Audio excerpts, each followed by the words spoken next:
Good morning बच्चों। हम लोग आज मंजरी का 8वां चैप्टर पढ़ेंगे जिसका शीर्षक है हार की जीत। इसके पहले हम लोगों ने पढ़ा था बेटा, पोयम जो पढ़ा था माँ का एक कहानी, जिसको हमने आपको समझाया था। उम्मीद है आप लोग उसको अच्छे से समझे होंगे और उस पोयम का भावार्थ भी लिख लिए होंगे और पोयम को भी अपनी कॉपी में लिख लिए होंगे। तो बेटा आज हम लोग आगे बढ़ते हैं, मंजरी का ही अगला चैप्टर पढ़ते हैं। उसका शीर्षक है, ये गद्य है, कहानी है, उसका शीर्षक है हार की जीत। अब ये जो कहानी है, एक डाकू जो डकैत होता है, डकैत उसे कहते जो चोरी करता है ना, तो जो बहुत बड़े बड़े घरों में जाके और कभी कभी दिन में ही और कभी कभी रात में अपने बहुत सारे साथियों को लेके जाता है, लोगों के घर में चोरी कर लेता है। और कभी कभी वही डकैत दिन में भी चोरी कर लेता है। तो जो चोर होता है उसी को हम डकैत भी कहते हैं, जो बड़ी बड़ी चोरियां करने लगता है, लोगों की हत्याएं करने लगता है चोरी करने के वजह से, इसलिए हम उसको डकैत भी कहते हैं, डाकू कहते हैं। तो ये जो कहानी है हार की जीत, ये एक ऐसे डाकू के हृदय परिवर्तन की घटना के ऊपर आधारित है, जो बहुत ही भावपूर्ण ढंग से इसको प्रस्तुत किया गया है। ये डाकू खडक सिंह की कहानी है। बाबा भारती के कारण उसके हृदय में परिवर्तन हुआ और वो फिर डाकू से एक अच्छा इंसान कैसे बना, हम यही इस कहानी में पढ़ेंगे, इस कहानी के माध्यम से पढ़ेंगे। तो हार की जीत, इसका शीर्षक है। हार की जीत का अर्थ क्या होगा, क्या समझ में आया आपको कि हार की जीत किसे कहते हैं?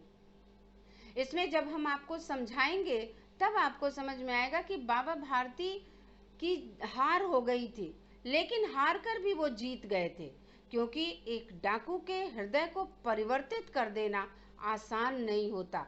एक बुरे इंसान को अच्छा इंसान बनाना बहुत बड़ी बात है, बहुत बड़ी बात है। एक बुरे इंसान को अच्छाइयों की तरफ ले जाना, यही काम बाबा भारती ने किया था। तो चलिए बेटा, अब हम शुरू करते हैं चैप्टर हार की जीत, जिसमें हम एक कहानी है उसको पढ़ेंगे और उसको समझाएंगे। जैसे कहा गया है, इसको लिखने वाले जो लेखक हैं, हार की जीत सुदर्शन जी ने लिखा है।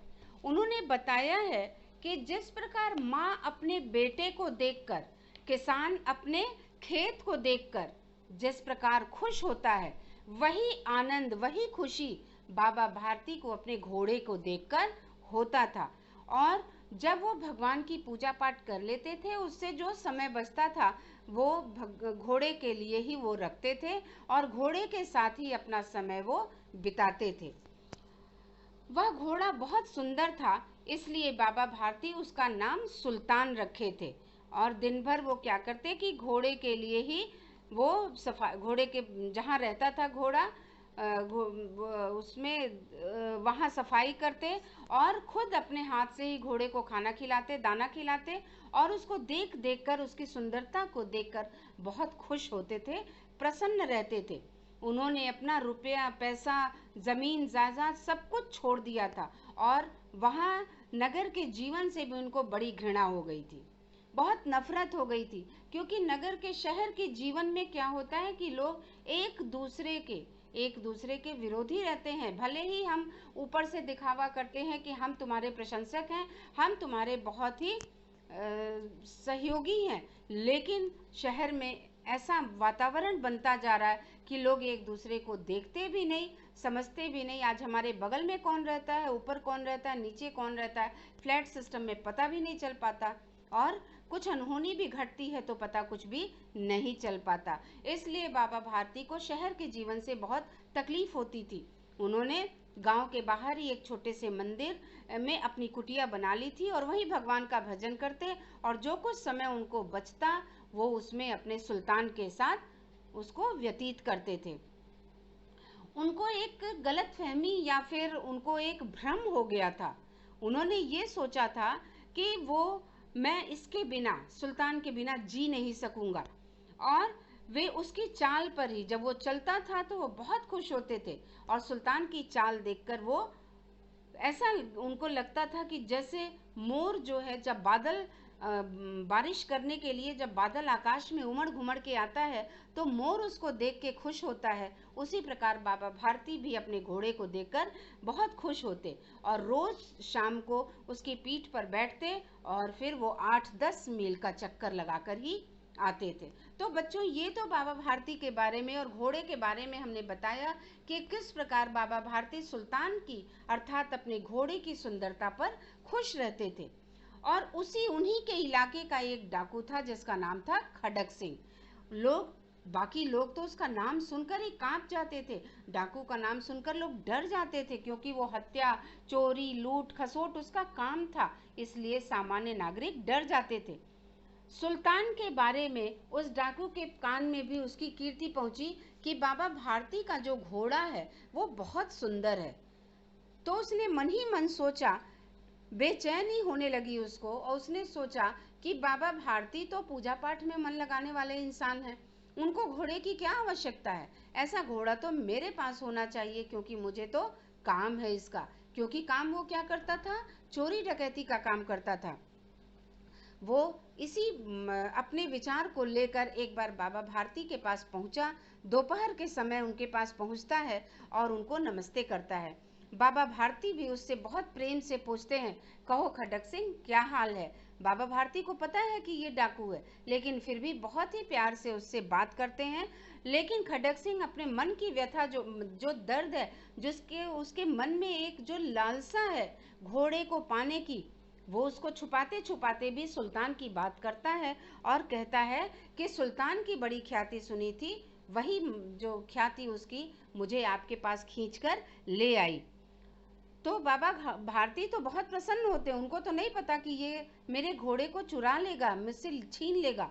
तो वो बहुत खुश होते हैं और बाबा भारती उससे कहते हैं कि सुल्तान को देखने का कोई मतलब नहीं, सुल्तान को देखना है तो उसकी चाल बहुत अच्छी है। तब खडक सिंह कहता है कि उसकी चाल मेरा मन मोह लेगी अगर, तो एक बार मैं उसकी चाल भी देखना चाहता हूँ, अर्थात मैं घोड़े को चलते हुए भी देखना चाहता हूँ। बाबा भारती बहुत खुश होते हैं और ये सोचते हैं कि चलो अस्तबल, जहाँ घोड़े रहते हैं उसे हम अस्तबल कहते हैं।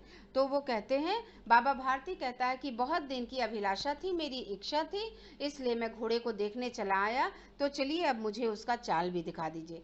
अब बाबा जो है बहुत घमंड से, गर्व से अस्तबल में पहुंचते हैं और उसके बाद अपने घोड़े को बहुत गर्व के साथ उसको दिखाते हैं। लेकिन खडक सिंह बहुत आश्चर्य से घोड़ा देखता है, क्योंकि वैसा गठीला घोड़ा, वैसा सुंदर घोड़ा उसने अपने जीवन में नहीं देखा था। मन ही मन उसको लगा कि ये घोड़ा तो मेरे पास रहना चाहिए, बाबा भारती को इसका क्या काम है। अब वो ऐसा मन में अपने उसके लालच आने लगा और वो उसके बाद उसके हृदय में हलचल होने लगी और उसने बाबा से कहा कि बाबा, लेकिन इसकी चाल तो मुझे दिखाइए। बाबा तो मनुष्य ही थे, सरल इंसान थे। उन्होंने कहा कि ठीक है, और हमेशा कोई भी व्यक्ति अपने वस्तु की प्रशंसा अगर सुनता है, चाहे हम हो, आप हो, कोई भी हो, अपने वस्तु की प्रशंसा सुनने के बाद उसका मन खिल जाता है। यही हाल बाबा भारती के साथ भी हुआ और वो घोड़े को अस्तबल से बाहर ले जाते हैं और घोड़ा थोड़ी ही देर में वायु वेग अर्थात हवा की तरह उड़ने लगा, हवा से बात करने लगा। उसके चाल को देखकर खडक सिंह के हृदय पर सांप लौट गया। अब ये सांप लौट गया मतलब क्या हुआ कि खडक सिंह ने ये चाहा कि ये घोड़ा तो मेरे पास रहना चाहिए। उसके मन में लालच आ गया, उसने सोचा कि अगर प्यार से मैं लेता हूँ, अगर बाबा दे देते हैं तो ठीक है, वरना मैं तो डाकू हूँ, मेरा तो स्वभाव है, मैं तो छीन के लेना जानता हूँ। तो उसको उसको अपने ऊपर ये घमंड था कि डाकू खडक सिंह का दिल जिस पर आ जाता है वो खडक सिंह का हो जाता है और उस पर अपना अधिकार समझने लगता है। वो बाहुबल का प्रयोग करना चाहता था, अपने बाहुबल का, अपने ताकत का प्रयोग खडक सिंह बाबा को दिखाना चाहता था। जाते जाते उसने कहा बाबा से कि बाबा, ये घोड़ा तो आपके पास मैं नहीं रहने दूंगा। ये उसके मन की जो कसक थी वो बाहर आ गई। उसने बाबा से कहा कि बाबा, ये घोड़ा मैं आपके पास नहीं रहने दूंगा। ये उसने अपने मन के विचार जो है बाबा के सामने व्यक्त कर दिया। बाबा को ये बात समझ में नहीं आई, लेकिन फिर भी बाबा डर गए। अब उनको रात रात भर नींद नहीं आती थी। सारी रात अस्तबल में काटते, टहलते रहते और बार बार खडक सिंह की वो बात उनको याद आती रही। लेकिन कई महीना बीत गया तो अब बाबा को लगा कि खडक सिंह भी ऐसे ही हमको बोल के गया है, शायद वो भूल गया होगा। और बाबा भी कुछ असावधान हो गए। अब रात को वो उस जो डर था खडक सिंह का, वो जिस प्रकार हम रात में सपना देखकर डर जाते हैं, उसी प्रकार वो सपने की भांति जो डर था उसको मिथ्या समझने लगे, झूठ समझने लगे। और उन्होंने सोचा कि खडक सिंह ने ऐसा कोई काम नहीं करेगा और वो मुझे केवल डराकर गया है। शाम का समय था। एक दिन बाबा भारती बैठे थे, शाम का समय था और वो उनका मन हुआ कि एक बार सुल्तान की पीठ पर चक्कर लगाकर आए। तो उनके मुख पर चमक भी थी, प्रसन्नता भी थी। और उसके बाद वो सुल्तान की पीठ पर बैठकर उसको देखते हुए, निहारते हुए जाने लगे। जब वो जा रहे थे तो रास्ते में उनको एक कंगला, एक असहाय सा इंसान, एक बहुत ही कंगाल गरीब मजदूर टाइप का आदमी जो था, जिसके पास वस्त्र भी नहीं था, उनको एक आदमी दिखा। उसने आवाज लगाई। उसकी आवाज में बहुत दया थी, बहुत ही दया थी। बाबा ने अपना घोड़ा रोक लिया वहीं और उसके पास पहुंचे तो देखा कि एक अपाहिज जिसका पैर काम नहीं कर रहा था, एक अपाहिज एक वृक्ष की छाया में बैठकर, पेड़ की छाया में बैठकर कराह रहा था, रो रहा था। तो बाबा बहुत परेशान हो गए, बेचैन हो गए। उन्होंने पूछा, तुमको क्या कष्ट है? तब उसने कहा कि बाबा, मैं बहुत दुखिया हूँ। उस बीमार व्यक्ति ने कहा, उस अपाहिज ने कहा, जो कंगाल के समान, जो एकदम जिसके पास पैसा रुपया ना हो, गरीब हो, उसके समान बैठा था और कहा कि मुझ पर दया करो बाबा, और मुझे रामा वाला 3 मील, यहाँ से 3 मील है, मील अर्थात किलोमीटर से कम होता है। उसने कहा कि मुझे 3 मील जाना है और मैं चल नहीं सकता, आप मुझे घोड़े पर छोड़ दीजिए। परमात्मा आपका भला करेगा, ईश्वर आपका भला करेगा, ऐसा उसने बाबा से कहा। तो बाबा ने पूछा कि लेकिन तुम्हारा वहाँ कौन है, तुम क्यों जाना चाहते हो? तब उसने बताया कि दुर्गा दत्त वैद्य का नाम आपने भी सुना होगा, मैं उनका सौतेला भाई हूँ। वैद्य का नाम बताता है वो और कहता है कि मैं उनका सौतेला भाई हूँ। और बाबा भारती घोड़े से उतरते हैं और दया के कारण उस अपाहिज को अपने घोड़े पर बैठा लेते हैं और फिर उस घोड़े का लगाम पकड़कर धीरे धीरे आगे बढ़ने लगते हैं। बाबा के मन में तो बिल्कुल कोई भय नहीं था ना उस समय। बाबा तो उस अपाहिज की मदद कर रहे थे। बाबा को तो कुछ नहीं पता कि वो अपाहिज अंदर ही अंदर कौन सी चाल चल रहा है। अचानक उनको लगा कि एक झटका लगता है और जो घोड़े का लगाम रहता है वो बाबा के हाथ से छूट जाता है। और उस समय उनके आश्चर्य का ठिकाना नहीं रहता कि जो उनके अपाहिज व्यक्ति उनके घोड़े को दौड़ा के कैसे ले जाएगा। वो आश्चर्य करते हैं, लेकिन उनके मुख से एक चीख निकल गई अपने घोड़े के लिए और उन्होंने आगे बढ़ के देखा तो ऐसा लगा कि वो अपाहिज कोई और नहीं, ये डाकू खडक सिंह है, जो एक रूप बदलकर, वेश बदलकर और बाबा भारती के घोड़े को चुराने आया था। अब बाबा भारती बहुत देर तक शांत रहे, चुप रहे और फिर उसके बाद उन्होंने बहुत जोर की आवाज लगाई और कहा कि थोड़ा रुक जाओ, ठहर जाओ थोड़ा। खडक सिंह ने आवाज सुनी, घोड़ा रोक लिया और कहा कि बाबा ठहर तो जाऊंगा, लेकिन अब ये घोड़ा मैं आपको नहीं दूंगा, अब ये घोड़ा मेरा है। परंतु उसने कहा, बाबा ने कहा कि अब मैं ये घोड़ा नहीं लूंगा, लेकिन तुम मुझे, ये घोड़ा तो तुम्हारा हो चुका खडक सिंह, लेकिन तुम मेरी एक बात सुन लो, तुमसे एक प्रार्थना करता हूँ और तुम इस प्रार्थना को मेरे स्वीकार कर लेना। खडक सिंह ने पूछा और कहा कि खडक सिंह ने कहा कि बाबा मैं तो आपका दास हूँ, मैं आपका दास हूँ, मगर ये घोड़ा आपको नहीं मिलने वाला, क्योंकि घोड़े को बहुत ज़्यादा वो चाहने लगा था, मन ही मन उसको चाह रहा था कि ये घोड़ा मेरे पास किसी भी तरीके से आ जाए। तब बाबा भारती ने कहा कि मैं ये घोड़ा नहीं लूंगा तुमसे, तुम मत देना, मगर मेरी एक प्रार्थना है कि इस बात को किसी के सामने मत कहना, नहीं तो सबका विश्वास खत्म हो जाएगा और कोई भी किसी भी गरीब मजदूर लाचार की मदद करने को आगे नहीं बढ़ेगा। उसने कहा कि किसी भी लाचार को अगर मदद करने के लिए कोई आगे बढ़ता है, उसकी मजबूरी का फायदा नहीं उठाना चाहिए, इसलिए तुम इस बात को किसी के सामने प्रकट मत करना, मेरा केवल यही तुमसे प्रार्थना है। अब खड़ग सिंह का मुंह एकदम आश्चर्यचकित हो गया और मुंह उसका खुला का खुला रह गया। उसने सोचा कि घोड़ा लेकर यहाँ से भागना पड़ेगा, लेकिन ये क्या, बाबा भारती ने तो स्वयं कह दिया कि इस घटना को किसी के सामने भी प्रकट मत करना, क्योंकि लोगों का, अब उसने सोचा कि इससे क्या होगा, लेकिन बाबा भारती के कहने का पीछे तात्पर्य ये था कि लोगों का इंसान पर से विश्वास समाप्त हो जाएगा, कोई किसी की मदद नहीं कर पाएगा। इसलिए उन्होंने कहा कि तुम इस बात की जिक्र किसी के सामने मत करना, उसने कहा। और फिर उसके बाद बाबा भारती ने जब बता दिया उसको कि कोई किसी गरीब पर विश्वास नहीं करेगा, ये कहकर बाबा भारती घोड़े की तरफ से एक बार देखकर और फिर अपना मुंह पीछे करके चल देते हैं। अब बाबा भारती तो चले गए, लेकिन खड़ग सिंह के कान में उनके वही शब्द गूंज रहे थे कि तुम इस घटना का जिक्र किसी के सामने मत करना, क्योंकि फिर कोई किसी भी गरीब का विश्वास नहीं करेगा। अर्थात कोई लाचार व्यक्ति भी अगर रहा, कमजोर व्यक्ति, लाचार व्यक्ति, अपाहिज व्यक्ति सचमुच का रहा, तो भी कोई विश्वास इस घटना को जानने के बाद नहीं करेगा। इसलिए ये बातें, बाबा भारती की बातें खड़ग सिंह के कानों में गूंजती रही।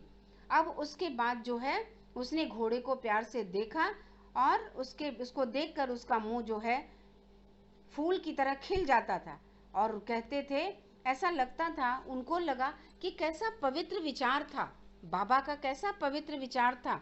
उनका मुंह इस घोड़े को देखकर खिल जाता था, कैसे इसके बिना वो नहीं रह पाएंगे, ऐसा उन्होंने कहा था। वो कई कई रात इस रखवाली में सोए भी नहीं थे और भक्ति भाव से उसकी रखवाली करते थे उनके मुख पर। लेकिन खड़ग सिंह ने ये महसूस किया कि आज घोड़ा को देते समय, घोड़े को मेरे पास छोड़ते समय, जब मैंने जबरन उनका घोड़ा ले लिया तो उनके मुख पर एक दुख की छाया भी नहीं थी।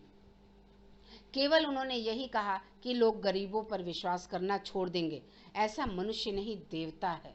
खड़ग सिंह का भी मन परिवर्तित होने लगा और उसने सोचा कि जिसके विचार ऐसे उच्च हैं, वो ऐसा मनुष्य नहीं, वो देवता है। अब रात के अंधेरे में खड़ग सिंह का हृदय परिवर्तित होता है, तो रात के अंधेरे में वह बाबा भारती के मंदिर में पहुंचता है, देखता है कि चारों तरफ सन्नाटा छाया हुआ है, आकाश में तारे टिमटिमा रहे थे, थोड़ी ही दूर पर कुत्ते भौंक रहे थे, मंदिर के अंदर कोई शब्द सुनाई नहीं दे रहा था। खड़ग सिंह सुल्तान को लेके जाता है और धीरे धीरे अस्तबल के फाटक पर पहुंचता है, देखता है कि फाटक खुला था। हर बार तो बाबा फाटक में ताला लगा देते थे क्योंकि उसमें घोड़ा रहता था, लेकिन आज खड़ग सिंह ने देखा कि उस अस्तबल का फाटक खुला हुआ था। उसने ये जान लिया कि किसी समय तो बाबा भारती यहाँ लाठी लेकर, डंडा लेकर पहरा देते थे मेरे कारण, लेकिन आज वो अस्तबल सूना पड़ा हुआ है और उन्हें किसी भी चोरी और डाके का कोई भय नहीं था। उसने आगे बढ़कर उस सुल्तान को उसकी अपनी जगह पर बांध दिया और सावधानी से फाटक बंद कर वापस चला आया। ऐसा लगा कि आज उसके आंखों में नेकी के आंसू थे, ईमानदारी के आंसू थे और पवित्रता के आंसू थे। खड़ग सिंह को ये महसूस हुआ कि अच्छे इंसान के साथ किस प्रकार एक बुरे इंसान का हृदय परिवर्तित हो जाता है। खड़ग सिंह तो खूंखार डाकू था, लेकिन बाबा भारती के विचारों ने उसके हृदय पर ऐसा अमिट छाप छोड़ा जो उसके हृदय को क्रूरता की ओर से दया की तरफ मोड़ देता है। और बाबा भारती के जो चेहरे की जो उदासी थी, वो खड़ग सिंह की आंखों पे खटक रही थी, इसलिए उसने उनके सुल्तान को ले जाकर उस अस्तबल में बांध दिया। रात का तीसरा पहर बीत रहा था। पहर अर्थात बच्चों, पहर का मतलब हम समझा देते हैं कि रात को हम 4 पहर में बांटते हैं। जिस प्रकार दिन को भी हम पहर में बांटते हैं, पहले के लोग पहर में बांटते थे। जैसे हम कहते हैं ना कि सुबह, दोपहर, उसके बाद इसी तरह रात को भी हम प्रथम पहर, द्वितीय पहर, तृतीय पहर, चौथा पहर जो होता है 4 बजे के बाद शुरू होता है और फिर जब सूर्योदय होता है उस समय खत्म हो जाता है। तो तीसरा पहर जो था वो रात के 12 बजे से लेकर 3 बजे तक का पहर माना गया है। 3:30 बजे मान लीजिए आप, 4 बजे तक का मान लीजिए, तो ऐसा माना जा चुका है। जब तीसरा पहर बीत गया, 3:30-4 बजे का टाइम था, तीसरा पहर बीतता है, तो चौथा पहर जैसे ही आरंभ होता है, बाबा भारती सुबह रोज अपने क्रियाकर्म को करने के लिए उठते हैं, लेकिन वो कुटिया से उठकर ठंडे जल से स्नान करते हैं और ऐसा लग रहा था उनको कि ये सब स्नान करने के बाद भी उनको महसूस हो रहा था कि जैसे वो स्वप्न में हैं, सपना देख रहे हैं। स्नान तो कर रहे हैं लेकिन ऐसा लग रहा है कि वो सपने में स्नान कर रहे हैं और उनके पैर अपने आप अस्तबल की ओर बढ़ जाते हैं। वो अस्तबल की ओर चले जाते हैं और फिर उनको लगता है, फाटक के पास पहुंचते हैं अस्तबल के, तो उनको अपने भूल का एहसास होता है। अचानक ऐसा लगता है कि उनकी चेतना जागृत हो जाती है और उन्हें महसूस होता है कि मेरा तो सुल्तान यहाँ नहीं है, इसलिए मैं क्यों अस्तबल के दरवाजे तक आया हूँ। और जब उनको अपनी गलती का, भूल का एहसास होता है तो वापस मुड़ने लगते हैं अस्तबल के फाटक तक पहुंचकर, और उनको एहसास होता है कि उनका घोड़ा तो खडक सिंह के पास है। तो अस्तबल से वो वापस जाने लगते हैं, लेकिन जैसे ही वो निराशा भरे पांव लेकर मन को भारी मन से अपने जाने लगते हैं, वैसे ही वहीं फिर ठिठक कर रुक जाते हैं, क्योंकि उनके घोड़े ने उनके पैरों की आवाज को भांप लिया था, सुन लिया था। क्योंकि खडक सिंह ने तो घोड़ा ला के बांध दिया था अस्तबल में और बाबा भारती को तो पता नहीं था। उसके बाद जब बाबा भारती वहां आते हैं अस्तबल तक, तो उनको लगता है कि घोड़ा तो है ही नहीं, मैं क्यों अस्तबल में आया हूँ, और अपने मन को भारी करके और वापस जाने लगते हैं। उनकी पैरों की आहट सुनकर, पाँव की चाप को सुनकर, पैरों की आवाज को सुनकर घोड़ा हिनहिनाने लगता है अंदर से, और उसके बाद बाबा भारती के आश्चर्य का और प्रसन्नता का कोई ठिकाना नहीं रह जाता। बहुत ही तेज गति से दौड़कर वो अस्तबल का दरवाजा खोलते हैं, जाते हैं, और ऐसा लगता है जैसे कोई पिता अपने पुत्र के गले लिपटकर रोता है, उस प्रकार बाबा भारती अपने घोड़े के गले से लिपटकर रोने लगते हैं। ये मंजर बहुत ही सुंदर रहा होगा उस समय, जब एक पिता और पुत्र की भांति बाबा भारती और उनका घोड़ा एक दूसरे से लिपट कर आंसू बहा। बाबा भारती उसके पीठ पर हाथ फेरते फेरते उसके मुंह पर थपकियां भी देते हैं और उनको फिर संतोष हो जाता है और कहते हैं कि अब कोई भी गरीब की सहायता करने से मुंह नहीं मोड़ेगा। ऐसा उन्होंने क्यों कहा बेटा? क्योंकि उन्होंने खडक सिंह से कहा था, जब वो घोड़ा जबरदस्ती उनसे लेके जा रहा था, तब उन्होंने खडक सिंह से कहा था कि कोई भी इस गरीब पर अब विश्वास नहीं करेगा, क्योंकि तुम मुझसे घोड़ा छीन कर अगर ले जा रहे हो, गरीब बनकर, कंगाल बनकर, तो इसका जिक्र मत करना कि तुम घोड़ा कैसे मुझसे प्राप्त किए थे, क्योंकि इसके बाद कोई भी गरीबों की मदद करने को आगे नहीं बढ़ेगा।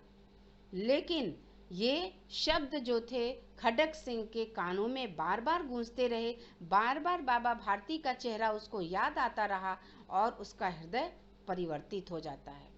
तो बच्चों, ये जो कहानी है हार की जीत, इसका शीर्षक है हार की जीत, ये कहानी बहुत अच्छी है और बहुत प्रेरणादायक कहानी है, जो हमको हमेशा ये समझाती है कि हमेशा सच्चाई और ईमानदारी के रास्ते पर चलकर अगर हम अपने जीवन को आगे बढ़ाते हैं तो हमारा जीवन सदैव सुखमय होगा। किसी से कोई भी चीज़ ज़बरदस्ती अगर लेते हैं तो वो ना हमको मन की शांति और ना ही मन का सुख देती है। जिस प्रकार घोड़े को ले जाने के बाद भी खडक सिंह बहुत व्यथित रहा और उसको मन की शांति तभी मिली जब वो बाबा भारती के घोड़े को वापस कर देता है। तो इस कहानी से हम क्या समझते हैं कि अच्छे लोगों के प्रभाव जो हैं हमारे ऊपर अवश्य पड़ते हैं, इसलिए हमको हमेशा अच्छे लोगों के सानिध्य में, अच्छे लोगों के साथ रहना चाहिए, ताकि उनके अच्छे विचारों का प्रभाव हमारे ऊपर भी पड़ सके।